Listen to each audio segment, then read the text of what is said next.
Welcome to my YouTube channel. વિદ્યાર્થી મિત્રો, આજે આપણે ધોરણ 9 જે વાર્ષિક પરીક્ષાની અસાઇનમેન્ટ આવી છે એમાં વિભાગ સીમાં ચેપ્ટર નંબર 8માં ત્રીજો, ચોથો અને પાંચમો દાખલો જોઈશું. શું કીધું છે?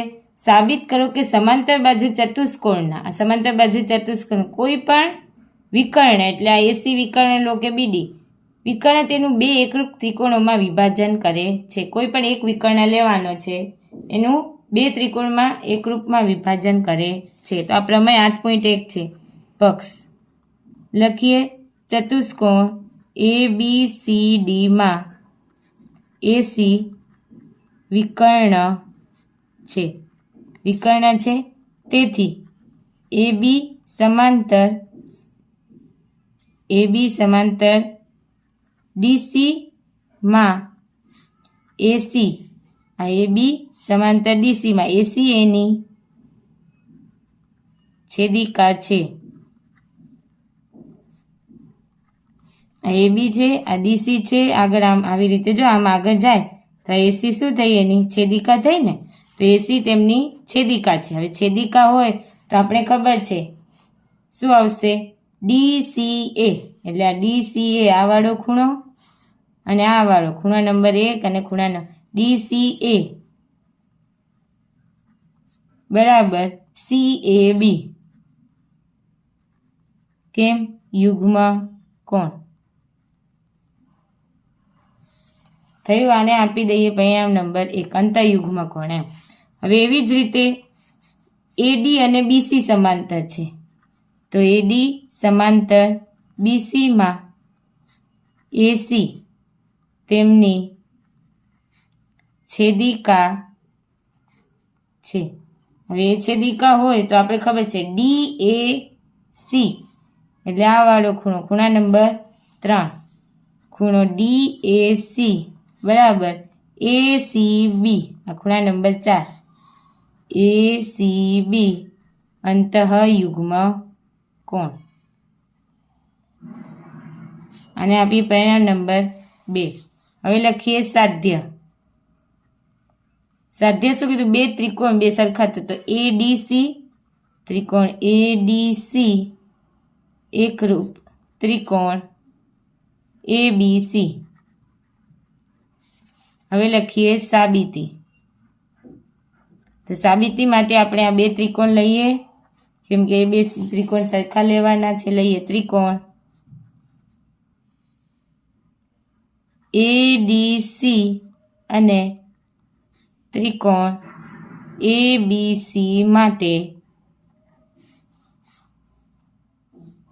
આ ADC અને ABC માટે DCA એટલે આ ત્રિકોણમાં આ ખૂણો DCA અને CAB, DCA અને CAB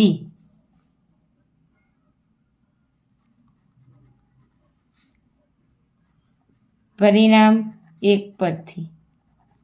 એવી રીતે બીજામાં DAC ખૂણો ACB પરિણામ 2 પરથી. હવે જો આ બે ત્રિકોણ છે એમાં આ ખૂણો કેવો છે? આ બાજુ કેવી છે? સામાન્ય.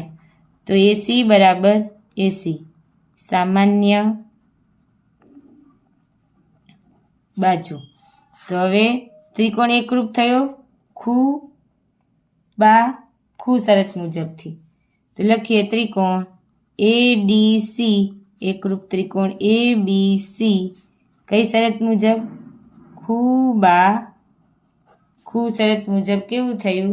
એકરૂપ છે એ સાબિત થયું. ચલો હવે જોઈએ દાખલા નંબર 4. સમાંતર બાજુ ચતુષ્કોણમાં સામસામેની બાજુઓ સમાન હોય છે તેમ સાબિત કરો. હવે આમાં બી એવું જ લેવાનું છે, પણ સામસામેની, આમાં બે ત્રિકોણ હતા, એની જગ્યાએ શું છે? સામસામેની બાજુઓ સમાન હોય એમ સાબિત કરવાનું છે.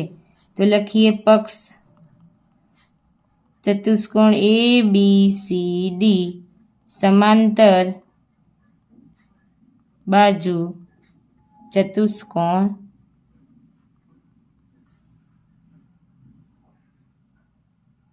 છે, તેનો વિકર્ણ AC છે. હવે જો AB સમાંતર શું છે? DC ની છેદિકા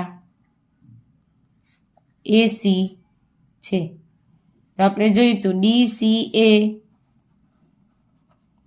બરાબર એટલે DCA બરાબર CAB.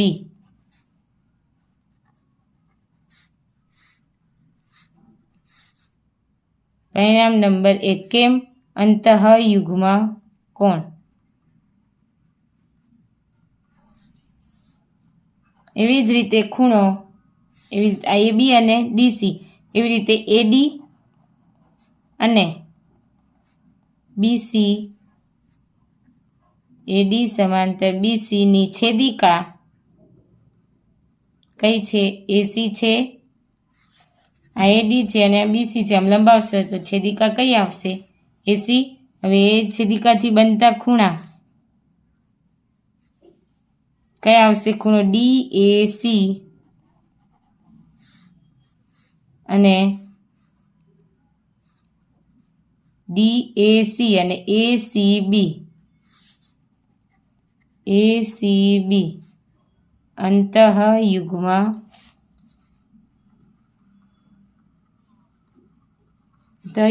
કોણ. અંતઃયુગ્મ કોણ છે. આને આપી દઈએ પરિણામ નંબર 2. હવે સાધ્યમાં શું સાબિત કરવાનું છે? કે સમાન બાજુઓ, સામસામેની બાજુ. તો AB બરાબર DC અને AD બરાબર BC. આ સાબિત કરવાનું છે. તો લઈએ સાબિતી. સાબિતીમાં એ ત્રિકોણ ADC અને ત્રિકોણ ABC માટે એ જ DCA બરાબર CAB પરિણામ 1 પરથી. એવી જ રીતે DAC બરાબર ACB પરિણામ 2 પરથી. હવે AC બરાબર AC. કેમ? બંને ત્રિકોણમાં સામાન્ય બાજુ છે. આ બંને ત્રિકોણમાં તો લખવાનું સામાન્ય બાજુ. સામાન્ય બાજુ આવી તો લખવાનો ત્રિકોણ ADC એકરૂપ ત્રિકોણ ABC ખૂ શરત મુજબ. ખૂ શરત મુજબ આ ત્રિકોણ એકરૂપ છે તે અનુરૂપ બાજુ AB અને DC. AB બરાબર DC CP મુજબ. એવી જ રીતે BC અને AD.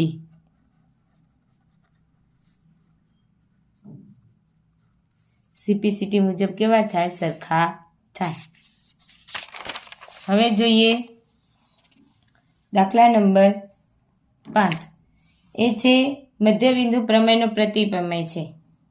સાબિત કરો કે ત્રિકોણની એક બાજુના મધ્યબિંદુમાંથી બીજી બાજુને સમાંતર દોરેલી રેખા ત્રીજી બાજુને દુભાગે છે. એટલે AF બરાબર AC. શું કીધું? ત્રિકોણની એક બાજુના મધ્યબિંદુમાંથી, આ એક બાજુનું મધ્યબિંદુ છે, બીજી બાજુને સમાંતર દોરેલી રેખા, આ BC ને સમાંતર દોરેલી રેખા ત્રીજી બાજુને દુભાગે છે. એટલે AF બરાબર FC. પક્ષ લખીએ. ત્રિકોણ ABC માં રેખા L AB ને મધ્યબિંદુ E માં છેદે છે. મધ્યબિંદુ E માં છેદે છે. હવે સાધ્ય તો AF આટલું અને આ FC એ બરાબર હોવું જોઈએ. ચલો તો સાબિતી.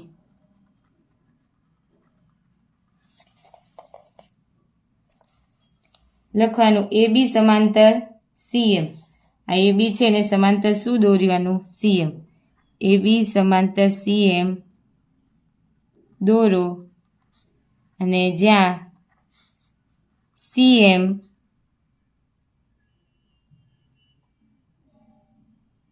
CM ને રેખા L, આ CM છે એને રેખા L જ્યાં છેદે ત્યાં નામ આપ્યું D. શું નામ આપ્યું? CM ને જ્યાં રેખા L છેદે ત્યાં નામ આપ્યું D. હવે ચતુષ્કોણ EBCD માં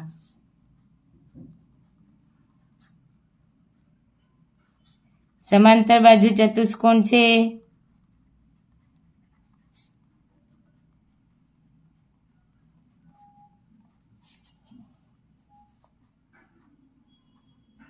સમાંતર બાજુ છે તેથી BE અથવા તો EB સમાંતર CD. EB સમાંતર CD. તેથી EB બરાબર CD. પરિણામ નંબર 1. હવે AE અને EB. AE બરાબર EB. કેમ? EA ABનું મધ્યબિંદુ છે. તો હવે સમીકરણ જો અહીંયા 1 અને 2 ને સરખાવતા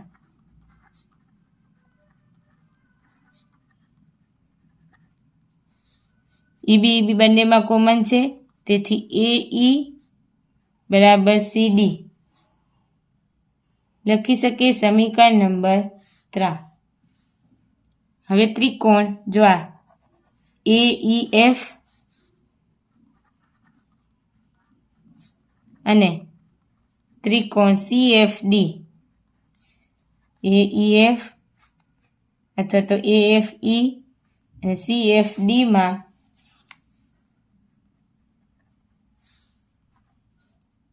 ખૂણો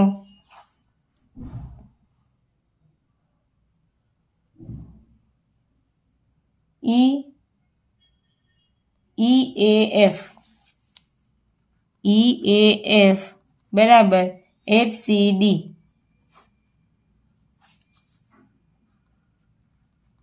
યુગ્મ કોણ થાય?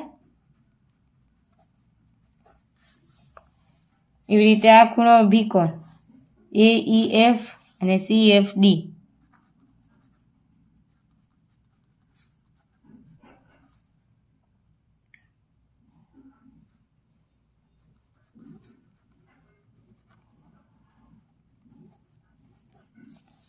વિકોણ હતું.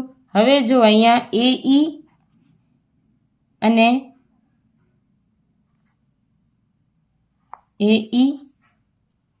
અને CD. આ AE અને CD.